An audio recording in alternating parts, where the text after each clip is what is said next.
டே 2 கூட்லா. கூட்லான்றது ஒரு செல்ல பேர் இந்த கோஸ்டல் ரீஜன் மொத்தமாக. இப்போ நான் மேங்களூர்னு சொன்னால் நிறைய பேர் வந்து நீ மேங்களூர் இல்லை கட்பாடி உடுப்பி சைடில் இருக்க அப்படின்னு சொல்லுவாங்க. அதனால கூட்லான்னு செல்லமாகவே சொல்கிறேன். நான் மேங்களூரில் படித்த 2 வருஷமும் நல்ல வார்த்தைங்க, நல்ல சென்டென்ஸ் அதெல்லாம் அதிகமாக கற்றுக்கிறதுக்குன்னா கொங்கனிலையும் துளுலையும் கெட்ட வார்த்தை தான் நல்லா கற்றுக்கிட்டேன். Okay, now let's get to the point. So day 2 சாயந்தரம் மாப்பிள்ளை வீட்டு சைட்லேருந்து மாப்பிள்ளைக்கான ரோஸ் பிளான் பண்ணியிருந்தாங்க. ஸோ டே டைம் நம்மளுக்கு ஃப்ரீயாக தானே இருக்குது அப்படின்ட்டு கொஞ்சம் ஃபேமஸான ஸ்பாட்ஸ் எல்லாம் போய் விசிட் பண்ணிட்டு வரலாம் அப்படின்ட்டு கிளம்பிட்டோம். ஸோ இந்த செயின்ட் லாரன்ஸ் சர்ச் வந்து கார்கலா அப்படின்ற ஒரு ஊரில் இருக்குது. நம்ம இருக்கிற இடத்துலேருந்து எங்கேயாச்சும் போகணுன்னா மினிமம் ஒரு 15 to 20 கிலோமீட்டர்ஸ்.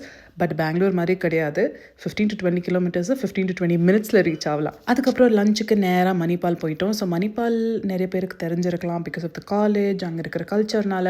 பட் மணிப்பாலில் இன்னொரு விஷயம் கூட ரொம்ப ஃபேமஸ், என்னென்னா ஃபுட். ஸோ நீங்கள் நெக்ஸ்ட் டைம் யாராச்சும் மணிப்பால் போனீங்கன்னா கண்டிப்பாக த மில் அப்படின்ற ரெஸ்டாரண்ட்டுக்கு போங்க. அது பயங்கர ஃபேமஸ், ரொம்ப ஒத்தென்டிக்கான ஃபுட். அண்ட் அவங்களோட இன்னொரு வெஞ்சரான எக் ஃபேக்ட்ரியில் வந்துட்டு இந்த choco lava cake and ice cream ரொம்ப பிடிக்கும் எனக்கு. பட் அன்றைக்கி நம்மளால் போக முடியல பிகாஸ் இதுவே சாப்பிட்டு நம்ம தடுமாறி நடந்துட்டு இருந்தோம். அதுக்கப்புறம் மல்பே தான் பிளான் பண்ணிட்டு இருந்தோம். ஸோ ஆன் த வே ஒரு சர்ச்சுக்கு போயிட்டு மல்பே போயிட்டோம். நீங்கள் என்னன்னா சொல்லுங்கள், மல்பே போனால் அந்த ஃபிஷ் ஆயிலோட ஃபேக்ட்ரி ஸ்மெல் ஒன்று வரும். அது நிறைய பேருக்கு பிடிக்காது. பட் எனக்கு அது ரொம்ப சூதிங்காக இருக்கும், ஏன்னே தெரில.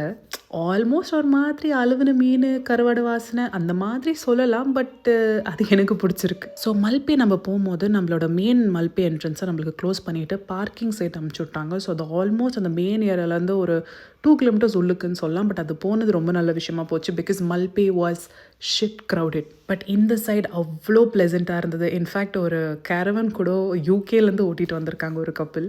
அவங்க கூட அங்கே இருந்தாங்க. ரொம்ப தூரத்துக்கு தண்ணியில் நடந்துட்டு போய் நல்லா விளையாடிட்டு வந்தோம். தேங்க்ஸ் ஃபார் வாட்சிங்.